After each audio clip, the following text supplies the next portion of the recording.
Muy bien, mis amados. El Señor Jesús les bendiga a todos. Qué gusto poder estar a través de este medio compartiendo con todos ustedes en el lanzamiento de este primer programa de Teología y Biblia que por la gracia del Señor Él nos permite iniciar. Me siento muy contento de poder contar con cada uno de ustedes. Veo el compromiso y veo la iniciativa que tenemos para poder aprender, para poder crecer en el conocimiento. Y de verdad que los felicito mucho. Sé que algunos apenas están saliendo del trabajo, algunos tal vez todavía están en carretera manejando hacia sus hogares. Acá en El Salvador son las 8 de la noche apenas y obviamente esto hace de que todavía estemos movilizándonos. Sin embargo, les agradezco el que estén conectados. Somos en registro, somos 25 personas y hay 22 conectados. Eso quiere decir que hay un buen grupo de personas interesadas en hacerlo. El día de hoy, el propósito es tener la introducción de lo que va a ser el programa de teología, de que conozcamos qué es lo que deseamos hacer, cuál es el propósito. Inicialmente, este es un proyecto de la Iglesia Linaje, que tiene registro acá en El Salvador y en Colombia. Contamos con 2 personerías jurídicas especiales y que con la ayuda del Señor más adelante vamos a seguir abarcando otros lugares y ya de manera mucho más profesional y mucho más técnica en el área de la educación. Tenemos una visión muy amplia, muy grande, y lo que hoy queremos es compartir con ustedes lo que es esta visión, lo que queremos hacer. Permíteme por un momento. Yo acepto aquí. Ok. Muy bien.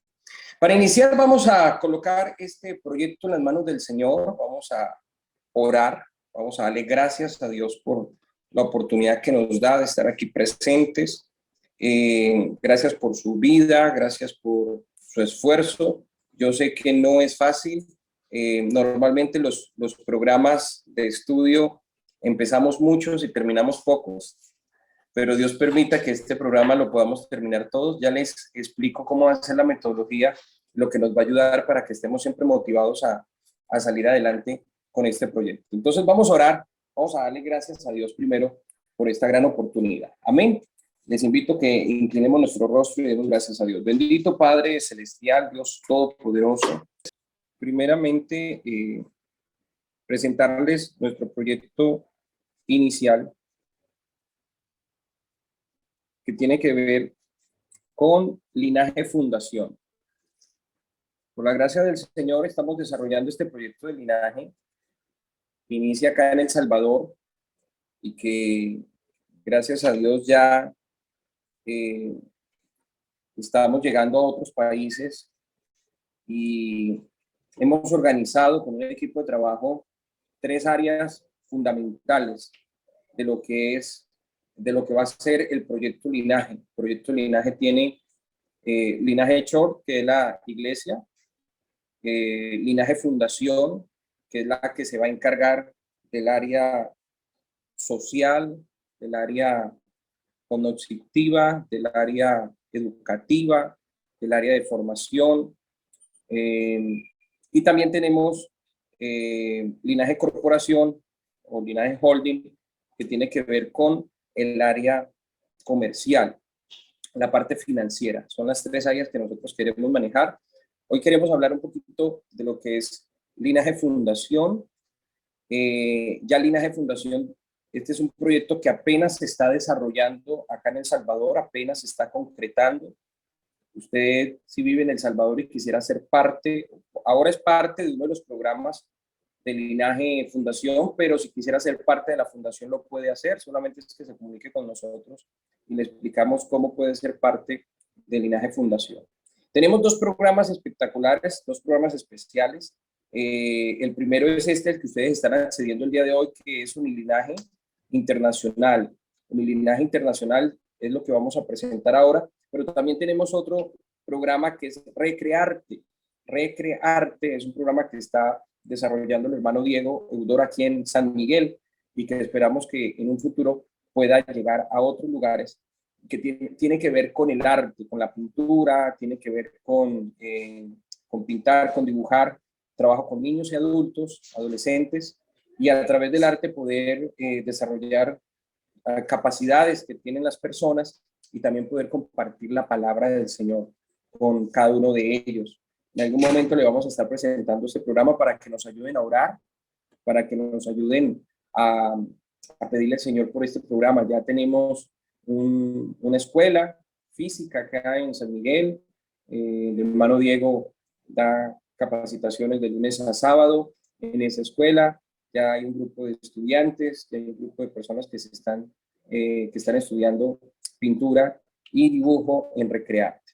Pero hoy vamos a hablar de Unilinaje, la Fundación Universitaria Linaje Internacional.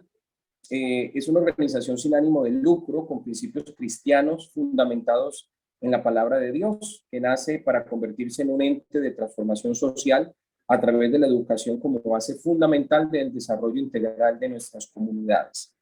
La educación en cualquiera de sus niveles, básica, media, técnica, profesional, no formal, etcétera, toma valor cuando va alineada con los principios bíblicos, siendo la obra social el resultado de estos principios, como el amor a Dios y a los demás, la cooperación, el respeto, la tolerancia y la inclusión, entre otros. Sin estos principios, la educación no sería más que información reflejada en un diploma, pero con estos principios se convierte en la herramienta de transformación más poderosa para nuestras comunidades. Por eso, dentro de los principios del linaje, nuestro tercer principio es la formación. Creemos que a través de la educación, de la formación, del conocimiento, a través de la práctica, de la experiencia, podemos transformar comunidades y servirle al Señor con excelencia. Nuestra visión es convertirnos en un referente a nivel internacional como la mejor institución que genera procesos de cambio a través de la educación con principios bíblicos. Educación con principios bíblicos. Nuestra misión es equipar comunidades con herramientas educativas que les permita avanzar en el desarrollo individual y colectivo. Individual y colectivo. Muy bien. Aquí una parte de lo que es la historia de cómo nace este proyecto. Aquí es un poquito acerca de mis estudios.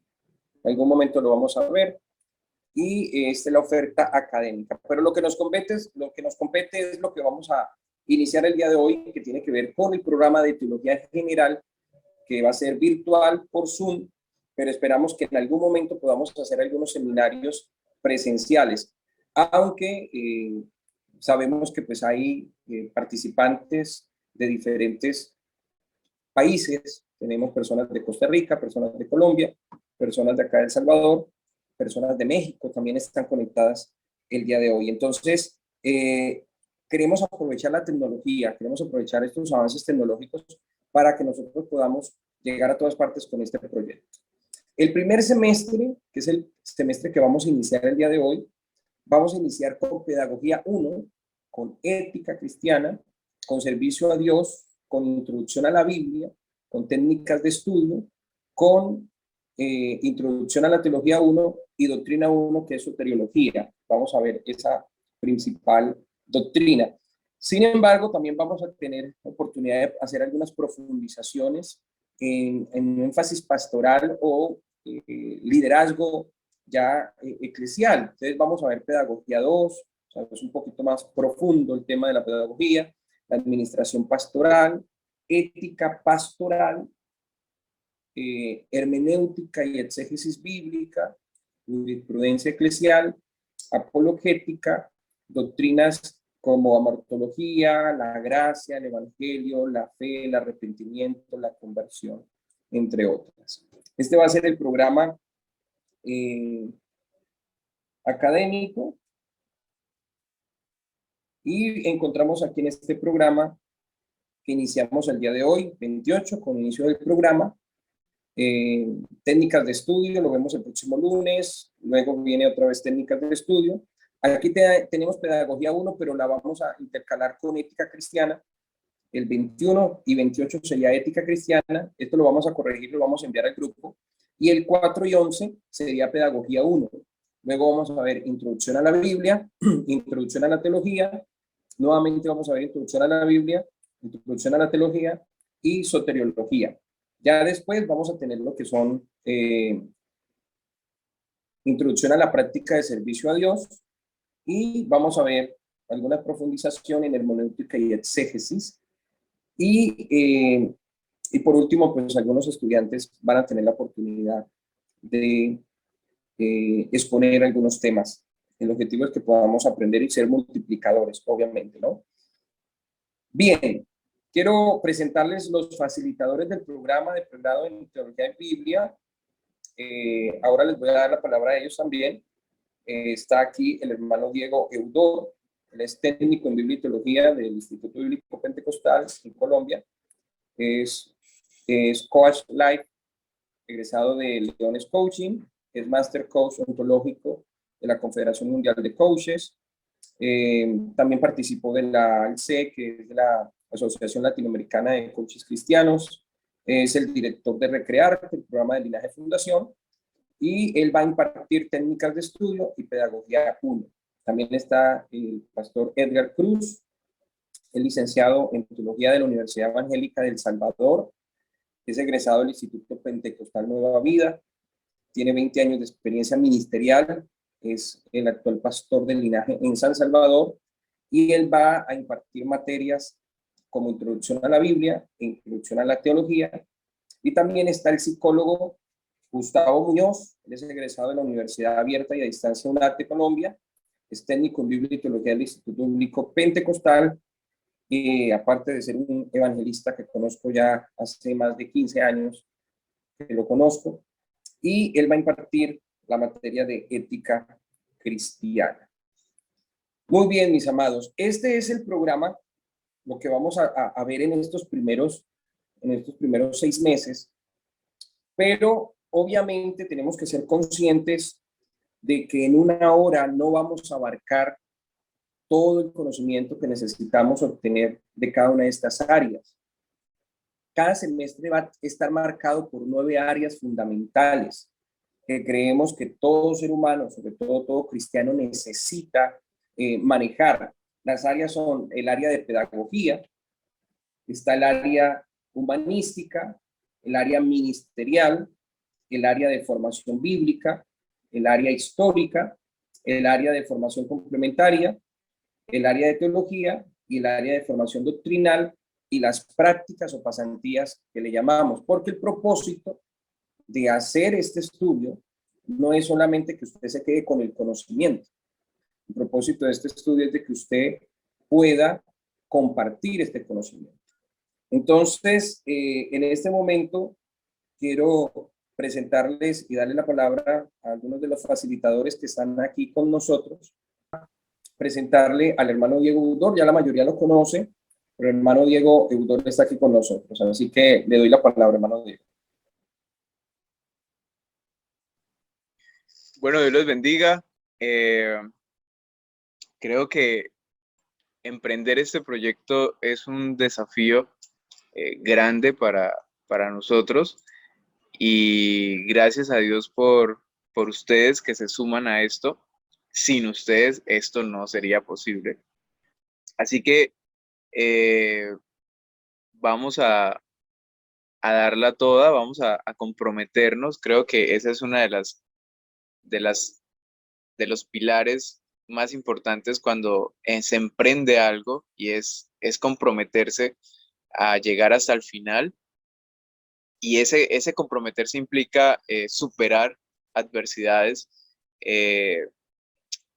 enfrentar esos desafíos que van a venir en el día a día. Y bueno, estamos con toda la disposición de poder, no digo que enseñar, porque no es que sepamos cosas que ustedes no sepan. Creo que la palabra más acertada es facilitar o servir de intermediario entre el conocimiento que ya está, que han construido otras personas, y simplemente ponerlo sobre la mesa en el área de técnicas de estudio, que es como una de las bases para que esto funcione, ya que tenemos un tiempo limitado en las clases, así que las técnicas de estudio van a ser trascendentes, van a ser elementales. Si se aplican de manera correcta, vamos a hacer el mayor esfuerzo en que sea lo más práctico posible, que no nos perdamos en tantos conceptos que no producen nada, sino más bien sacar las herramientas más útiles y ponerlas a funcionar en este proyecto. Ya lo decía el pastor, eh, estamos trabajando en el área artística, pero llevamos muchos años ya, al día de hoy son casi 15 años trabajando con personas, compartiendo, enseñando en las dinámicas de la pedagogía, ya sea desde el arte, también desde la parte del coaching, el coaching ontológico, hacemos talleres, conferencias, seminarios, individual, hacemos trabajo individual y gracias a Dios por todos estos años que hemos podido ir juntando, ¿no? Ir juntando experiencias, ya sean propias y también las que llegan y se cruzan en la vida de uno y lo enriquecen. Hemos trabajado en misiones, creo que yo me he criado en misiones. Desde los 17 años he estado viviendo en misiones y misiones y misiones y misiones por todos lados, viviendo con misioneros, creo que estoy untado de misiones por todas partes y aquí estamos en un país misionero, en una obra misionera y creo que vamos a morir en misiones. Entonces, bueno, cualquier cosa, ahí lo que surja después en las clases y si hay alguna pregunta o inquietud y si hay el deseo de duplicar el proyecto de Recrearte y llevar al Linaje Fundación a alguna parte, estamos listos para emprender esta misión. Dios los bendiga. Amén, muy bien, excelente. Muy bien, queremos también invitar al hermano Edgar, creo que estaba por ahí. Les voy a pedir, así sea por un rato, mis hermanos, enciendan las cámaras por un ratico, no importa si va en el carro, bueno, si lo tienen en algún lugar, pero enciendan la cara para que nos conozcamos, para que nos veamos sin temor, sin miedo, también para saber de que estamos atentos, ¿no? Que estamos prestos. Les voy a comentar, yo creo que todos los que tenemos hijos experimentamos en el tiempo de la pandemia la necesidad que ellos estudiaran virtualmente. Mi hijo hasta el año pasado estudió virtualmente y uno de los requisitos era la cámara encendida. El alumno que no tuviera la cámara encendida le ponían falla, le quitaban puntos y tenía un serio problema ahí con la maestra. Ese colegio es supremamente estricto. Entonces, yo sé que si está trabajando, no hay problema, nosotros somos conscientes de eso. Obviamente que si está en el baño, por favor, no encienda la cámara. Ahí sí no lo vaya a hacer. Pero si está en casita, si está en un lugar donde usted va a estudiar con nosotros, pues es bueno que lo haga. Y así para que nos conozcamos también. Yo conozco la mayoría, gracias a Dios. Ahorita los voy a presentar rápidamente para que nos conozcamos. Pastor Edgar, active el micrófono, por favor, y preséntese. También coméntenos un poquito del área de la materia que nos va a compartir y comparta un poco de su experiencia también como licenciado de la Universidad Evangélica de El Salvador. Bueno, saludos, pastor, y saludos a todos los que están conectados. Realmente es un gusto poder estar aquí formando parte de este equipo de facilitadores. Una experiencia nueva en el aspecto de la modalidad, como decía el pastor, pero realmente con ganas de poder experimentar esta etapa acerca de lo virtual. Y a más de eso, de poder compartir lo que son las materias que nos han asignado. Referente al trabajo ministerial, pues llevamos un tiempo trabajando unos 20, 19 años con iglesia y ha sido una experiencia muy bonita conocer personas, servidores, ver necesidades tanto dentro de la iglesia y fuera de la iglesia. Entonces, a través del recorrido nos hemos ido dando cuenta de la necesidad que existe, repito, dentro de la congregación de una formación de personas que ayuden a hacer el trabajo ministerial, que sean formados dentro de, para que vayan a dar su servicio fuera de, allá en la comunidad, es decir, para que seamos personas facilitadoras o promotoras, formadoras, que ayudemos según sea la necesidad donde nos estamos moviendo. Es decir, la iglesia o los servidores, diríamos, las personas que están trabajando en una congregación, es de vital importancia que sean formados para poder ir y aportar, dar un aporte a la comunidad en todo aspecto. Digo otra vez, según sea la necesidad. Entonces, porque ese realmente es el trabajo de la iglesia, es el trabajo del reino.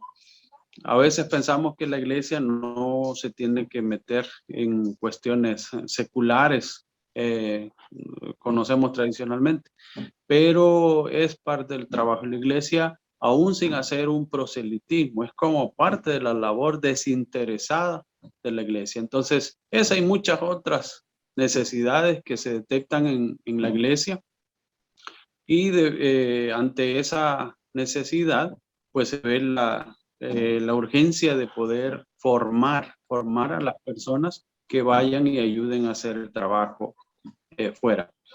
Durante mis estudios, poco a poco fui dándome cuenta de eso, que el mundo evangélico existe ese déficit, ¿verdad?, de la formación de las personas. Y creo que entre más formada esté una persona, un equipo, una iglesia, mejor se puede hacer el trabajo pastoral. Entonces, una vez más contento de poder compartir, ¿verdad?, esas materias que nos han asignado, y obviamente en referente a la materia que me han asignado, que es Introducción a la Biblia, una de ellas, es precisamente eso, solo como dar las bases introductorias para que el estudiante, ¿verdad? Nos decían por ahí referente a eso, son personas estudiantes, no son alumnos. Decía, porque la palabra alumno viene de alguien que no alumbra, no da luz, no alumbra. Entonces mejor nos decían ocupar la palabra estudiante. Entonces, digo, inducir al estudiante para poder animarle a que él, darle las bases para que él pueda continuar de una manera autodidacta el estudio, obviamente, seguidamente, pues, para poder invitarlo o seguirlo formando en un futuro. Entonces, en cuanto a introducción a la Biblia, igual manera, introducción a la teología, porque esto es muy amplio, es un mar extenso que tenemos mucho camino por recorrer, y de esa manera pues estamos dispuestos a meternos en esa dinámica. Así que esperando allí el inicio, y con todos los poderes. Saludos, hermanos. Amén, pastor, amén. Muchísimas gracias. Creo que un excelente equipo, amén. Muy bien. No sé si ya está. Gustavito me pidió que lo dejara de último. Gustavo Muñoz está por ahí. ¿Por ahí me escuchan ahora sí? Ahora sí le escuchamos. Bueno, bendiciones para todos. En el poderoso nombre de Jesús, les extiendo un saludo a todos mis compañeros de trabajo y a los alumnos de este nuevo proyecto, Instituto Bíblico de El Salvador, en cabeza de nuestro director, hermano Leonardo Cuellar, ministro por la gracia de Dios. Y bueno, como decía él, estamos todos al tanto de darle el mejor inicio y el buen final con la ayuda de Dios a este proyecto.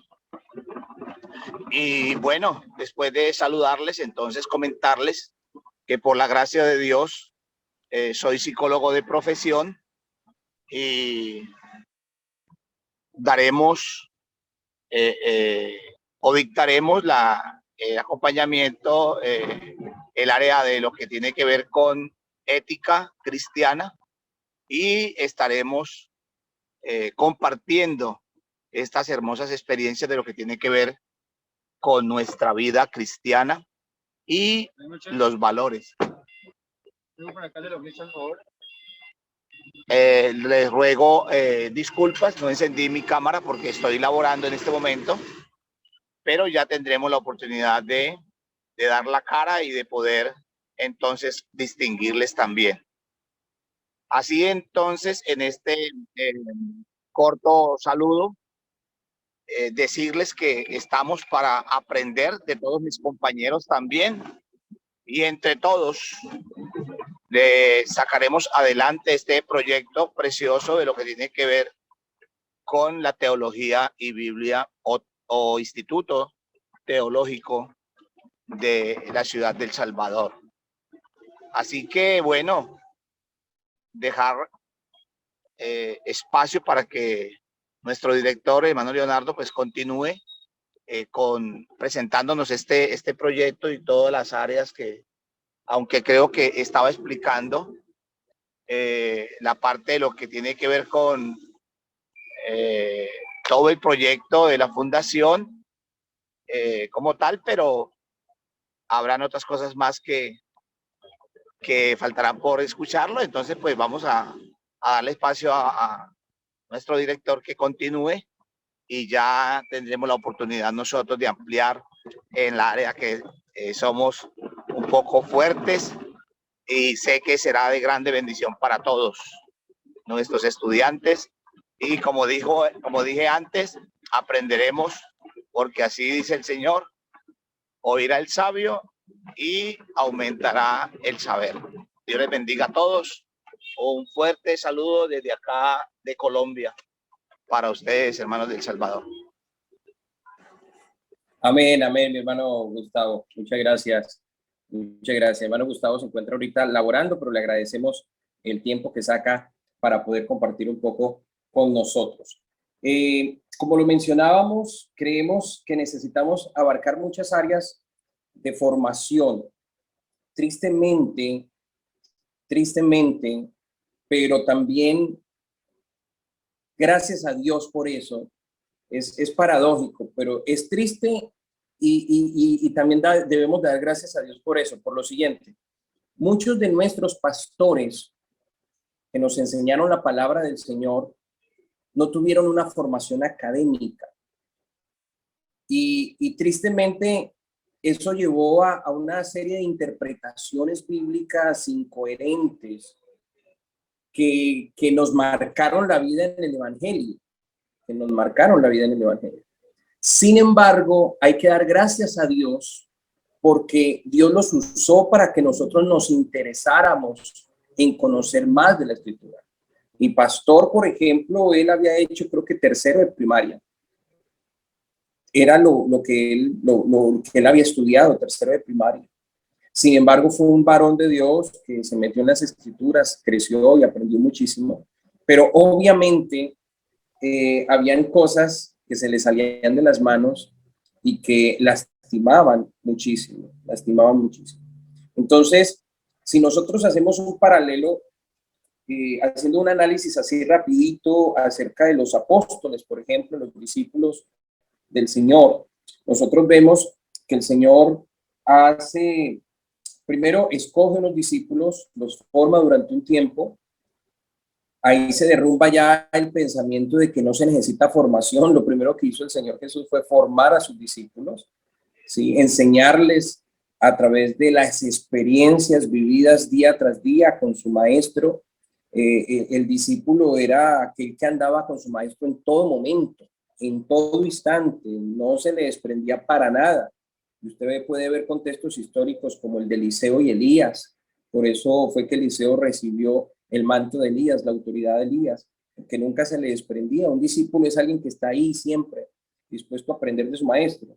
Sin embargo, vemos que el Señor Jesús les deja a ellos una encomienda, un encargo, un propósito, y lo vemos de ir por todo el mundo y predicar el evangelio a toda criatura, ¿sí?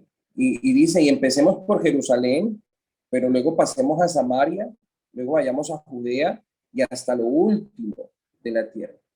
Sin embargo, usted ve 10 años después,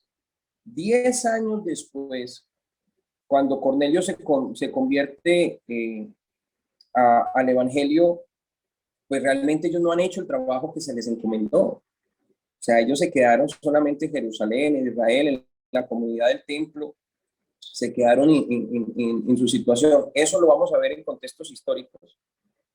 A profundidad, simplemente estoy haciendo un paralelo. Pero también analizamos que la mayoría de los discípulos venían de Galilea, que era una zona donde no había mucha educación.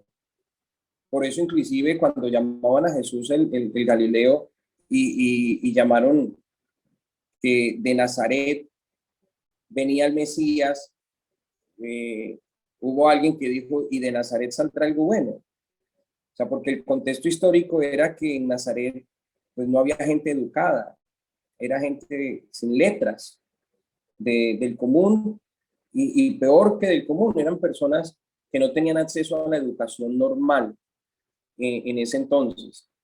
Pero si usted nota en el caso del apóstol Pablo, Saulo era un rabino, era un estudioso de la palabra, era alguien que había pasado años a los pies de Gamaliel, o sea, que era un discípulo de Gamaliel, estar a los pies. Imagínense el significado que empieza usted a identificar. Ser discípulo es estar junto, siempre pegado a alguien, estar a los pies de su maestro, escuchando y aprendiendo de su maestro. Pablo era políglota, Pablo era un doctor de la palabra, Pablo conocía los contextos históricos, solamente le faltaba la revelación de Jesucristo. Y cuando tiene la revelación de Jesucristo, usted nota que Pablo trabajó más que todos los demás discípulos, inclusive hasta lo expresa en una de sus cartas, pero después se baja un poquito y dice, no fui yo, fue el Espíritu Santo en mí que me permitió trabajar mucho más, ¿verdad?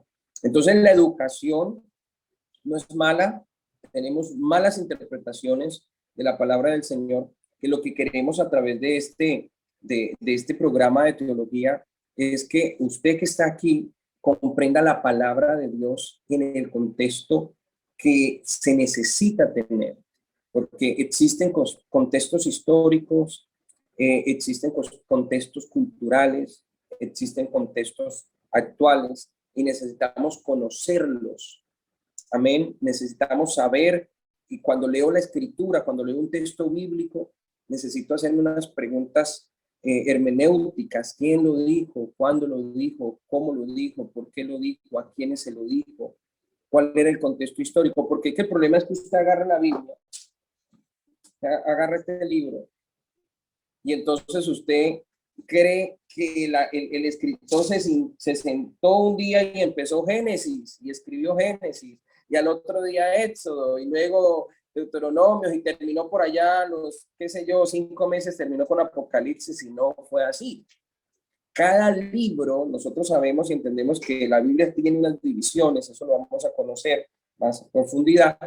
La Biblia está dividida en 2 secciones muy grandes, y cada sección, una llamada Antiguo Testamento y otra Nuevo Testamento, está subdividida en otras secciones, y cada libro también tiene sus géneros literarios, su manera en que fue escrita, su tiempo en que fue escrito, su para quién fue escrito y por qué fue escrito, cuál era el propósito del autor. Yo tengo que entender el propósito del autor antes de aplicarlo a mi vida, porque esta escritura, aunque es aplicada hoy en día en nuestra vida, el autor no la escribió directamente para Leonardo Cuellar, no la escribió para Wilson, no la escribió para Jorge. La escritura fue escrita en su momento, pero como la Biblia, la palabra de Dios es viva y eficaz, se aplica a nuestra vida, pero tengo que aplicarla conociendo primero a quién se lo digo en el contexto histórico.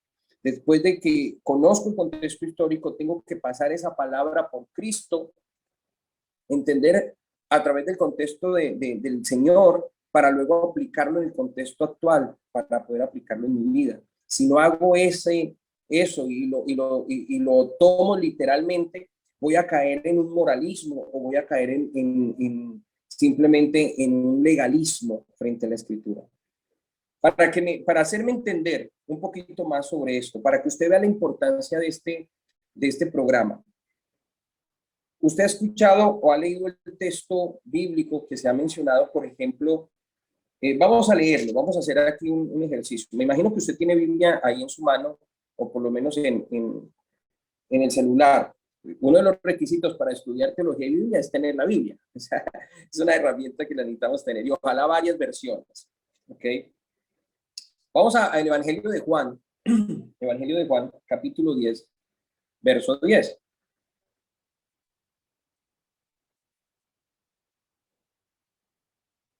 Vamos a ser muy sinceros en la participación. Vamos a ser muy sinceros en lo que usted piensa que es. Tranquilo, que si alguien se ríe no es por burla. No crea que se ríen de usted, se ríen con usted. Métase eso en la cabeza. Se ríen con usted, no se ríen de usted. Entonces, no, bueno, ya la toma más suave, ¿verdad? Juan capítulo 10, verso 10. Juan 10, 10. Alguien que quiera leerlo, por favor. Yo. Dale. Juan 10, 10. ¿Sí? El ladrón solamente viene para robar, matar y destruir. Yo vine para que la gente tenga vida y la tenga en abundancia. Muy bien. El ladrón solo vino para hurtar, matar y destruir. Pero el Señor vino. Es la PDT. Leyó la versión PDT. ¿Alguien que tenga la versión Reina Valera? Yo la tengo. Ok, léala, por favor. El ladrón no viene sino para matar, perdón. El ladrón no viene sino para hurtar y matar y destruir. Yo he venido para que tengan vida y para que la tengan en abundancia. Ok, muy bien. Cuando usted lee este texto bíblico y lo has escuchado de muchos pastores enseñar y predicar en el altar, ¿quién representa al ladrón? Para ti, ¿quién es el ladrón? Con sinceridad, ¿qué es lo que normalmente uno piensa que es el ladrón? El diablo. ¿Diablo? Dice Melanie, el diablo. Ok. ¿Quién más piensa igual? ¿Alguien más que piense solo?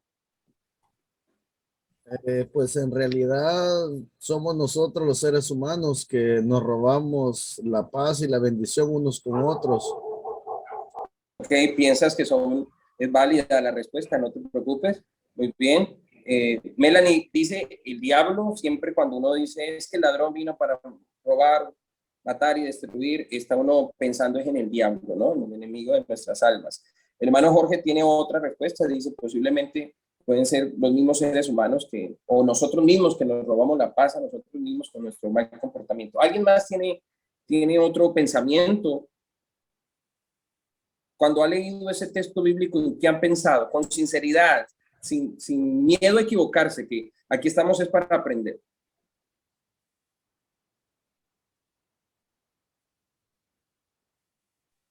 Mi pastor, referentemente a esto, uno lo analizaba y yo decía los mismos actos de uno, porque digamos en la parte de que el diablo, uno mismo es el que le da poder, uno mismo es el que le permite o darle importancia o restarle importancia. Prácticamente pero esto es como... O sea, ¿sigues pensando que se está refiriendo al diablo? ¿Sí? No, a nosotros mismos, nosotros mismos. Le damos poder al diablo para que nos robe la paz, por así decirlo. Sí, somos nosotros mismos prácticamente. Ok, muy bien. Casi parecido a lo que dice el hermano Jorge. Muy bien. ¿Alguien más? Yo por mucho tiempo prediqué este texto bíblico y se lo achaqué al diablo. Yo creo que eso es una de las que me tiene el diablo ahí escrito. Leonardo siempre me ha achacado este texto a mí, me la ha montado a mí que yo voy a robarle allá algo. Entonces, por mucho tiempo, creo que por los gestos que veo de los que tienen cámara prendida, normalmente uno piensa que es el diablo. Y lo hemos usado en el contexto del enemigo y cuando nos está pasando algo difícil, entonces decimos es que él vino para hurtar, matar y destruir. La aplicación no es mala, la aplicación es válida, puede ser válida la aplicación, podemos decir que se puede aplicar, pero cuando hablamos del contexto original de la Biblia, no se está refiriendo ni al diablo ni a nosotros mismos. No se está refiriendo que nosotros nos robamos la paz. Para poder entender las escrituras, nosotros no podemos aislar un versículo, y ese ha sido el error de muchas personas. Por eso caemos en dogmas, en doctrinas morales y legalistas de prohibiciones, porque aislamos un verso. Déjeme explicarle algo, eso lo va a explicar el hermano Edgar en su momento, pero la escritura nunca fue escrita en versículos ni en capítulos.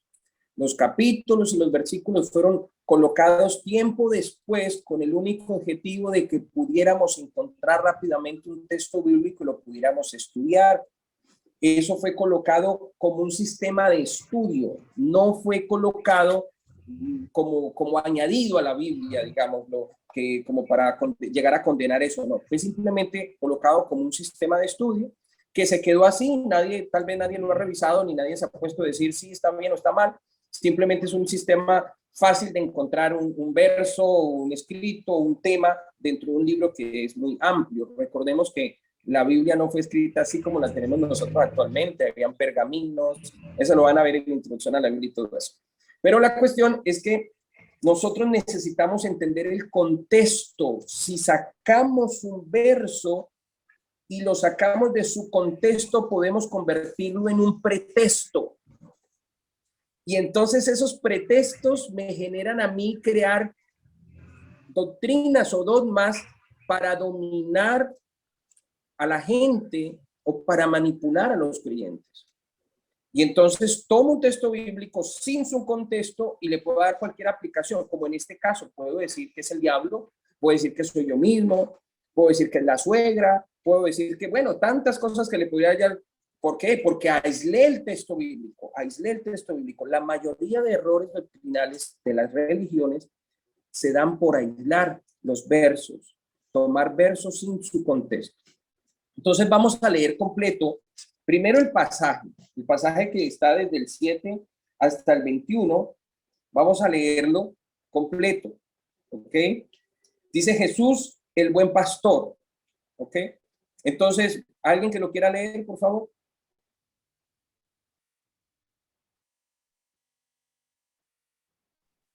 Listo.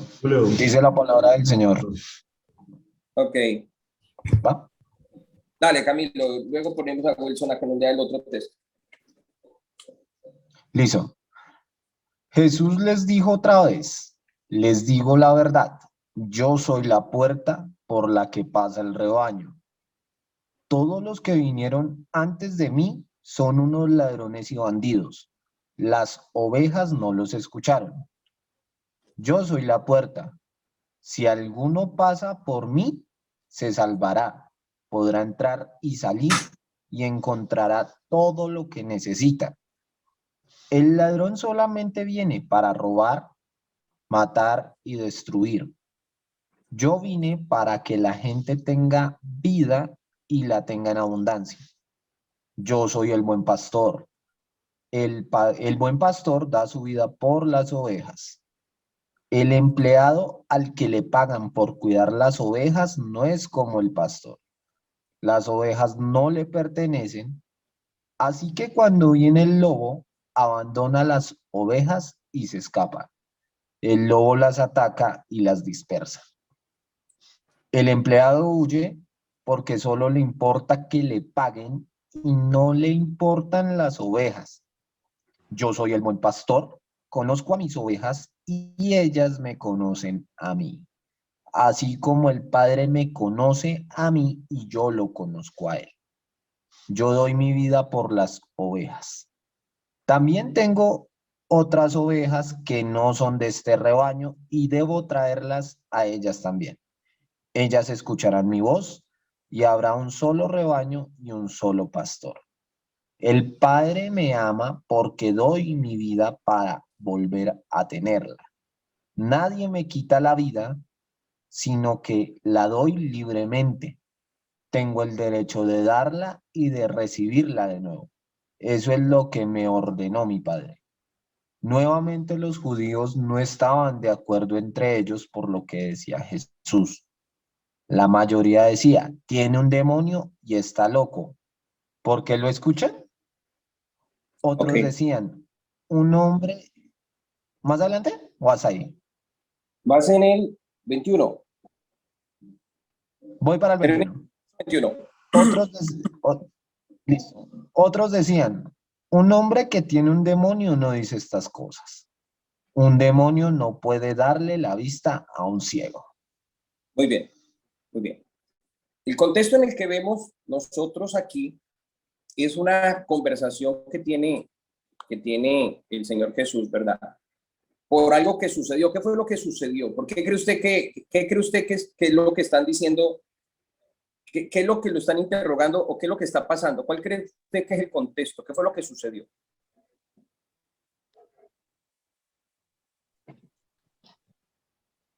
¿Alguna idea?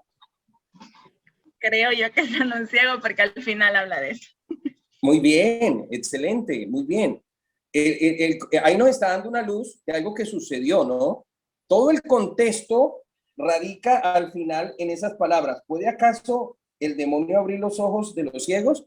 Entonces, me están dando a mí un hecho, algo que sucedió que permitió que empezara el tema a surgir, ¿verdad? Que es la sanidad de un ciego. Entonces, si es la sanidad de un ciego, ¿qué tenemos que hacer? Irnos hacia atrás y mirar, entonces, ¿dónde está eso de la sanidad del ciego? ¿Quién me ayuda? Busquemos atrás del texto que leímos, hacia atrás, fue un hecho que pasó, entonces, a ver dónde está, no se vayan muy lejos. Juan 9, mi paz. Capítulo 9, muy bien, capítulo 9. Entonces, Wilson, léanos por favor el capítulo 9 del 1 al 12.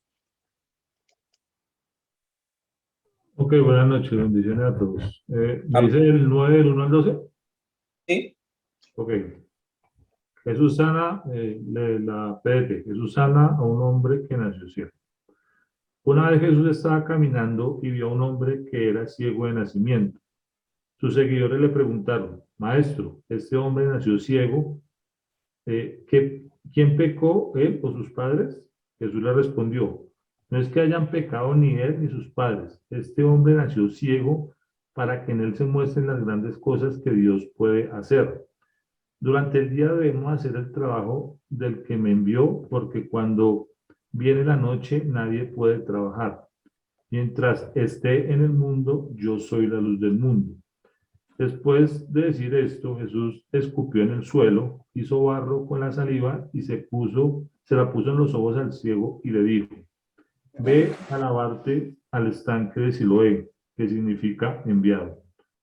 Luego el ciego fue, se lavó y regresó y ahora podía ver. Sus vecinos y los que habían visto pedir limosna decían, ¿no es este el hombre que se la pasaba sentado pidiendo limosna?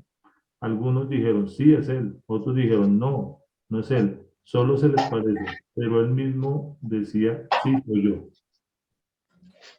Muy bien, excelente. Ya encontramos la escena, ¿verdad? La escena del milagro del cual está todo este rollo de lo que está sucediendo y de donde sale lo que el Señor está expresando. ¿Quién quiere leer del verso 3 en adelante?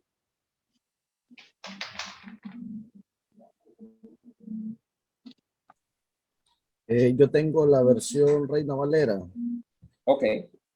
Llevaron ante los fariseos al que había sido ciego, y era día de reposo cuando Jesús había hecho el lodo y le había abierto los ojos. Volvieron pues a preguntarle, ¿también los fariseos como había recibido la vista? Él les dijo, me puso lodo sobre los ojos y me lavé y veo. Entonces algunos de los fariseos decían, este hombre no procede de Dios porque no guarda el día de reposo. Otros decían, ¿cómo puede un hombre pecador hacer estas señales? Y había disensión entre ellos. Entonces volvieron a decirle al ciego, ¿qué dices tú del que te abrió los ojos? Y él les dijo, que es profeta. Pero los judíos no creían que él había sido ciego y que había recibido la vista, hasta que llamaron a los padres del que había recibido la vista y le preguntaron, diciendo, ¿es este vuestro hijo, el que vosotros decís que nació ciego? ¿Cómo pues ve ahora? Sus padres respondieron y les dijeron, sabemos que este es nuestro hijo y que nació ciego, pero cómo ve ahora no lo sabemos, o quién le haya abierto los ojos. Nosotros tampoco lo sabemos. Edad tiene, preguntadle a él. Él hablará por sí mismo. Esto dijeron sus padres porque tenían miedo de los judíos, por cuanto los judíos ya habían acordado que si alguno confesase que Jesús era el Mesías, fuera expulsado de la sinagoga. Por eso dijeron sus padres, edad tiene, preguntadle a él. Entonces volvieron a llamar al hombre que había sido ciego y le dijeron, da gloria a Dios. Nosotros sabemos que ese hombre es pecador. Entonces él respondió y dijo, si es pecador, no lo sé. Una cosa sé, que habiendo yo sido ciego, ahora veo. Le volvieron a decir, ¿qué te hizo? ¿Cómo te abrió los ojos? Él le respondió, ya os lo he dicho, y no habéis querido oír. ¿Por qué lo queréis oír otra vez? ¿Queréis también vosotros haceros sus discípulos? Y le injuriaron y dijeron, tú eres su discípulo, pero nosotros discípulos de Moisés somos. Nosotros sabemos que Dios ha hablado a Moisés, pero respecto a ese, no sabemos de dónde sea. Respondió el hombre y les dijo, pues esto es lo maravilloso, que vosotros no sepáis de dónde sea, y a mí me abrió los ojos. Y sabemos que Dios no oye a los pecadores, pero si alguno es temeroso de Dios y hace su voluntad, a ese oye. Desde el principio no se ha oído decir que alguno abriese los ojos a uno que nació ciego. Si éste no viniera de Dios, nada podría hacer. Respondieron y le dijeron, tú naciste del todo en pecado y nos enseñas a nosotros, y le expulsaron. Muy bien, muy bien. ¿Alguien que quiera leer del 35 al 41?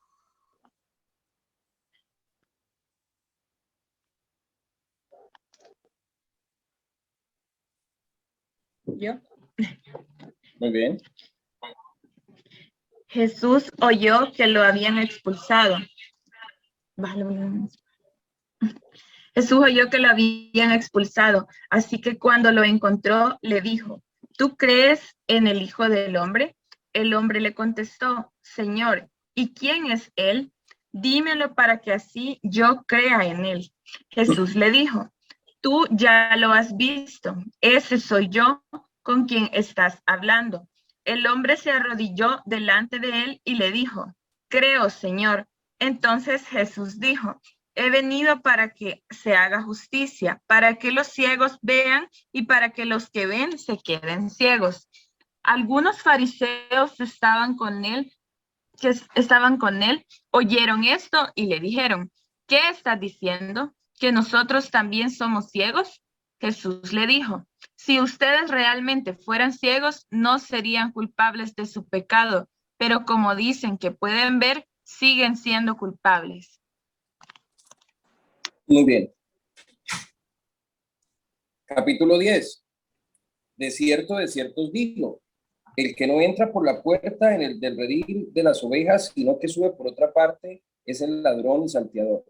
Mas el que entra por la puerta, el pastor de las ovejas es. A este abre el portero y las ovejas oyen su voz y a sus ovejas llama por nombre y las saca. Y cuando ha sacado fuera, todas las propias van delante de él y las ovejas le siguen porque conocen su voz. Mas el extraño no seguirá, sino huirá de él porque no conoce la voz de los extraños. Esta alegoría le dijo Jesús, pero ellos no entendieron qué era lo que les decía. Volvió pues Jesús a decirles, de cierto os digo, yo soy la puerta de las ovejas. Todo lo que antes de mí vinieron, ladrones son y salteadores, pero no los oyeron las ovejas. Yo soy la puerta. El que por mí entrare será salvo y entrará y saldrá y hallarán pasto. El ladrón no viene sino para hurtar y matar y destruir. Yo he venido para que tengan vida y para que la tengan en abundancia. Yo soy el buen pastor su vida da por las ovejas, mas el asalariado y que no es el pastor de quien no son propias las ovejas, ve venir el lobo y las deja las ovejas y huye, y el lobo arrebata las ovejas y las dispersa. Así que el asalariado huye porque es asalariado y no le importan las ovejas. Yo soy el buen pastor y conozco mis ovejas y las mías me conocen. Así como el Padre me conoce y yo conozco al Padre y pongo mi vida por las ovejas. También tengo otras ovejas que no son de este redil. Aquellas también debo traer y oirán mi voz y habrá un rebaño y un pastor. Por eso me ama el Padre, porque yo pongo mi vida para volverla a tomar. Nadie me la quita, sino que yo de mí mismo la pongo. Tengo poder para ponerla y tengo poder para volver a tomarla. Este mandamiento reside en mi Padre. Volvió a haber disensión entre los judíos por estas palabras. Muchos de ellos decían, demonio tiene y está fuera de sí. ¿Por qué le oís? Le decían otros, estas palabras no son de un endemoniado. ¿Puede acaso el demonio abrir los ojos de los ciegos? Ok. Muchas veces sacar el contexto no es muy fácil, pero cuando le ponemos un poco de atención y volvemos y releemos, es más fácil que usted se demore un poco leyendo, que saliendo con cualquier cosa que a la final no tiene nada que ver con la verdad. Alguien que me resuma lo que ha sucedido con sus propias palabras, no necesariamente literalmente como está, alguien que me resuma lo que sucedió. Yo más leo, noches. Dale, Wilson. Bueno, pues lo que logro captar ahí, pues había una persona que era ciega de nacimiento, entonces, ¿Sí?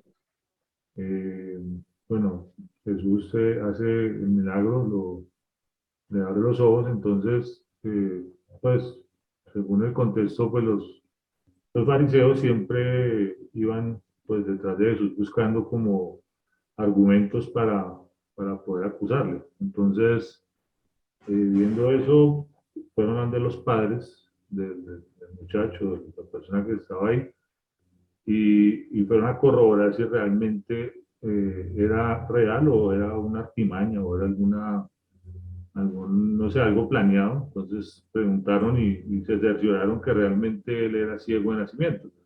Pero entonces los padres estaban ya coaccionados por los fariseos, entonces por miedo de pronto a ser juzgados o expulsados de la comunidad, pues no quisieron como decir las cosas de frente. Sin embargo, pues cuando confrontan a la persona que fue sanada, él sí pues reconoce y dice las cosas, lo expulsan digamos, de la comunidad o del lugar, y pues Jesús habla con él, le dice que pues si él puede creer en él le revela, digamos, quién es. Él cree, digamos, da su testimonio, cree, y pues él es expulsado de allí de la comunidad. Luego pues él tiene digamos, una charla, una discusión con los fariseos, donde pues él les muestra que realmente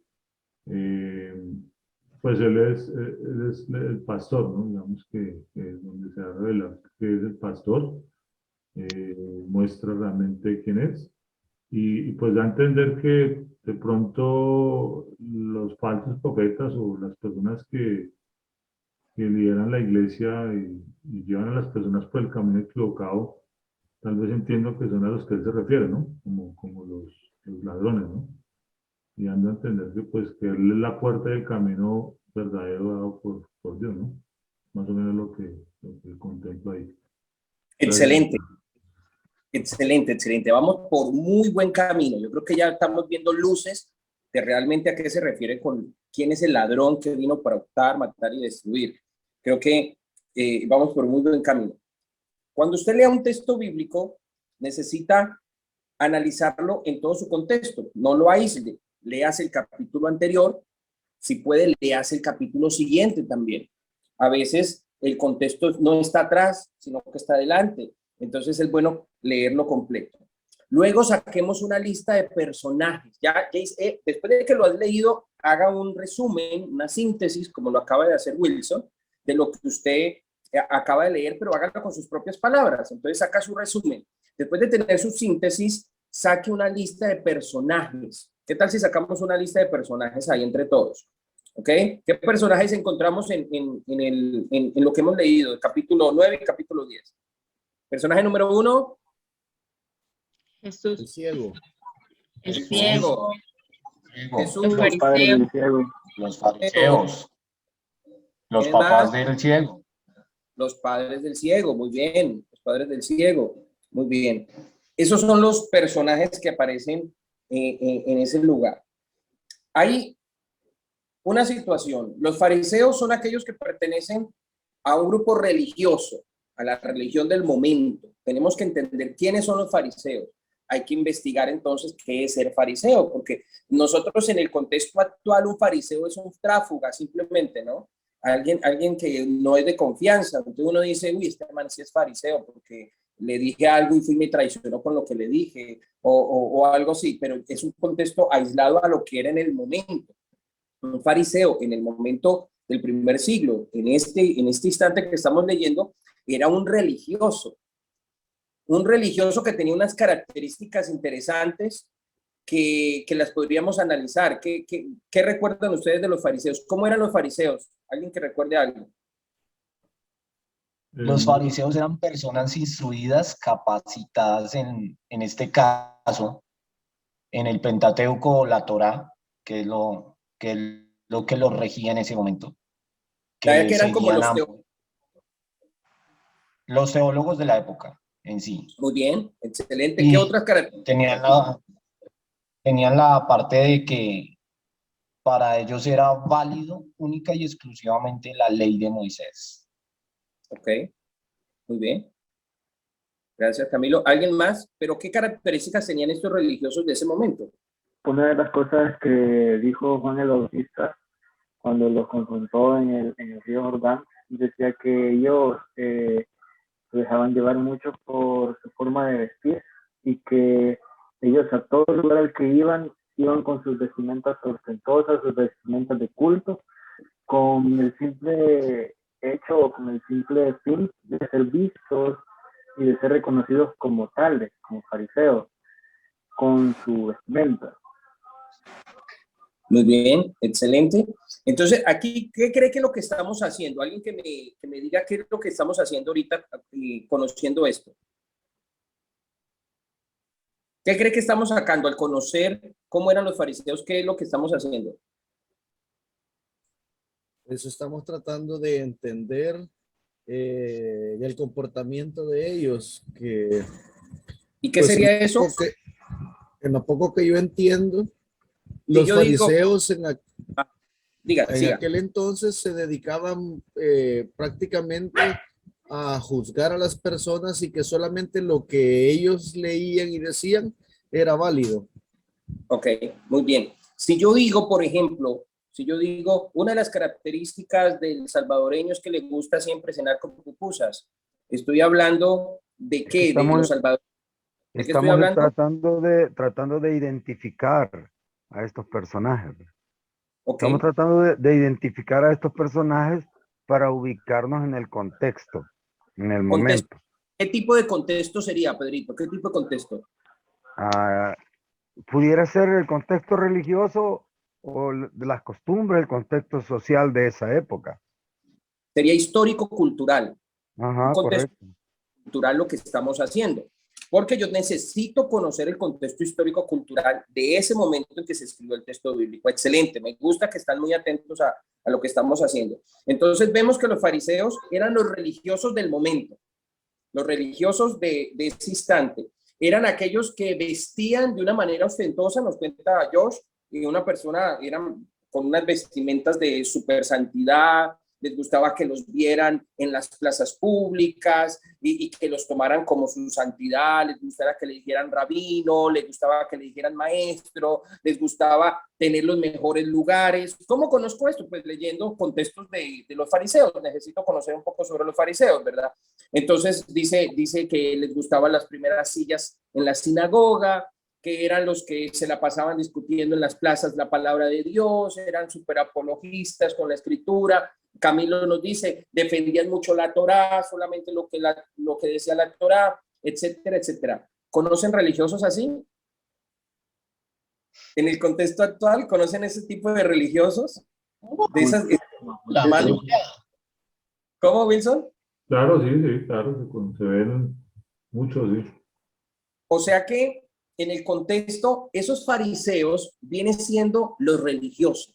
Podríamos identificarnos como gente religiosa, legalista, que no acepta a Jesús ni los principios de Jesús, aunque hablan de Dios, aunque defienden la escritura, aunque se creen súper santos, aunque se creen súper bien, pero no son las personas que aman a Jesús. ¿Estamos de acuerdo?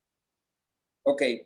¿Qué hicieron estos superlegalistas cuando aquel hombre fue sano y le daba la gloria a Jesús, aunque no conocía a Jesús, pero decía, a mí me sanó Jesús? Y la gente decía, este hombre era ciego. ¿Qué fue lo que ellos hicieron? Se lo atribuyeron al diablo.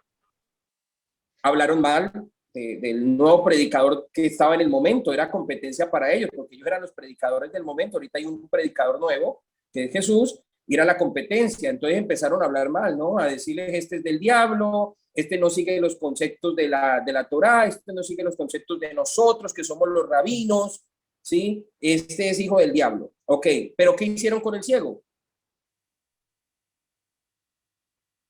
¿Lo cuestionaron? Ok, ¿qué más hicieron? Lo expulsaron del lugar. Excomulgaron. Lo excomulgaron, lo expulsaron. Ya no podía reunirse en la sinagoga de ellos, no podía ir al templo. Usted anda endemoniado también igual que el otro. Lo expulsaron. Algo como que usted ya comienza a colocarlo en el contexto actual también, de conocer religiones que ellos se creen los únicos, que creen que tienen la verdad absoluta y que esa verdad absoluta la pueden nomás dominar ellos. Son exclusivos, Dios es exclusivo de ellos, Dios no está en ningún otro lado sino con ellos, ¿sí? Y el que no se acomoda a sus pensamientos, pues hay que expulsarlo, hay que sacarlo de la sinagoga, ¿ok? Hay algo que nosotros leímos, dice Jesús, dice, aquellos que vinieron antes de mí. ¿Qué estaba haciendo Jesús? Estaba compartiendo la palabra de Dios, ¿ok? ¿Y quién eran aquellos que antes de él hacían lo mismo? Los fariseos. Entonces, todo el contexto me indica que Jesús es el buen pastor y todos aquellos que vinieron antes de él son los fariseos. ¿Quiénes son los fariseos entonces, según el texto bíblico? Los que roban. Los ladrones. Que explica ahí, que roban, que vienen ladrones y bandidos. Muy bien, entonces el ladrón aquí no es el diablo. No, el que viene a hurtar, a matar y a destruir. Usted ve que más adelante, si usted sigue leyendo el verso 22 en adelante, ¿qué luego van a hacer este grupo de judíos? ¿Toman piedras? ¿Para qué? Para matar a Jesús. Para matar a Jesús. Ahí vemos el resto del contexto que podemos encontrar ahí. Entonces, los ladrones que vinieron a robar y a matar eran los fariseos. Los fariseos representan a los religiosos. Hoy en día, si yo aplico este texto bíblico son aquellos religiosos legalistas, aquellos que dejan el contexto histórico, cultural, aquellos que dejan el contexto bíblico, aquellos que separan la escritura para poder sacar sus propias doctrinas, aquellos que engañan, son ciegos guiando a otros ciegos, son personas que manipulan contextos bíblicos aislados y se roban las almas de la gente y las llevan por un abismo y permiten que se pierdan. Entonces el ladrón aquí en el contexto del capítulo 10, verso 10, no es el diablo, ni somos nosotros, son los religiosos. No podemos decir que son los fariseos porque hoy en día no, la gente no se le llama fariseo, se le llama religioso, legalista. Amén. ¿Sí me hice entender? Fácil de comprender. A veces no es fácil sacar un contexto, no es fácil sacar un contexto. Por eso necesitamos aprender las herramientas que este curso de teología y Biblia nos va a dar para que no salgamos enseñando cosas que no son. Esto es un simple ejemplo de lo que vamos a descubrir en todo este proceso y lo que vamos a tener la oportunidad de tener una palabra de Dios clara, pura, limpia, una palabra de Dios que la podemos aplicar en nuestro contexto actual, una palabra de Dios que la podemos recibir sin esa levadura de los fariseos. Como tarea, empecemos a buscar y busquemos todos los textos de los evangelios que hablan de los fariseos. Investigue con San Google y pregunte de qué era un fariseo y comience usted a sacar las características de los fariseos para que en la próxima la tengamos más clara. Amén, mis hermanos. Entonces, cuando uno ve esto, yo digo, wow, ¿cuántas veces yo prediqué sobre el diablo con ese texto bíblico? ¿Cuántas veces yo, Leonardo Cuellar, predicó eso? Por ignorancia, porque no conocía estas herramientas tan sencillas. No necesitamos ni buscar diccionarios bíblicos, no necesitamos buscar otros comentarios. Aquí mismo, con la palabra de Dios, leyendo antes, leyendo después, poniéndole un poco de más concentración al tema. A ver, mis hermanos, entonces estas son algunas cositas que vamos a ir aprendiendo en el transcurrir de las capacitaciones que vamos a tener. Yo les ruego, esta semana tenemos todavía plazo de invitar a otros amigos. Empezamos 27, ya tenemos 24, algunos se han salido por cuestiones, esto se está siendo grabado, así que al finalizar, si usted no pudo vérsela completo, entra al canal de YouTube de Linaje Church y va a poder usted verla completa. Esto, invite a otros amigos, invite a otras personas, no importa que no sean del linaje, pero si están deseosos de aprender, de conocer sobre la palabra de Dios, coméntele lo que es este proyecto, lo que usted va a recibir en este proyecto, háblele con ese entusiasmo y ellos van a recibir. Ojalá podamos tener esta sala, es una sala paga para 100 personas, la pagamos todos los meses para que no haya ningún problema. 100 personas pueden estar conectadas acá. Así que ayúdenos a que el reino de Dios se expanda con el mensaje verdadero. Necesitamos reformar esa enseñanza religiosa, legalista, que tanto daño le está haciendo a la iglesia. Amén. Mis amados, los esperamos el próximo lunes. Espero que se queden con esta tareita de investigar más este texto. Espero que le haya gustado como me gustó a mí el día que yo descubrí esto, que hasta el momento me fascina encontrar los verdaderos contextos y pedirle perdón a Dios siempre por mi ignorancia y decirle, Señor, perdóname por haber dicho tantas cosas que no eran ciertas, pero que ahora tú me estás dando la oportunidad de aprender correctamente la palabra de Dios. Les amamos, les esperamos el próximo lunes. Vamos a entregar en oración, dando gracias a Dios por esta gran oportunidad. Invitemos a otras personas para que se conecten con nosotros en este programa de teología. Muchas gracias a todos, a nuestros hermanos de México, de Costa Rica, de Colombia, de El Salvador, todos en el nombre de Jesús. Amén. Bendito Padre Celestial.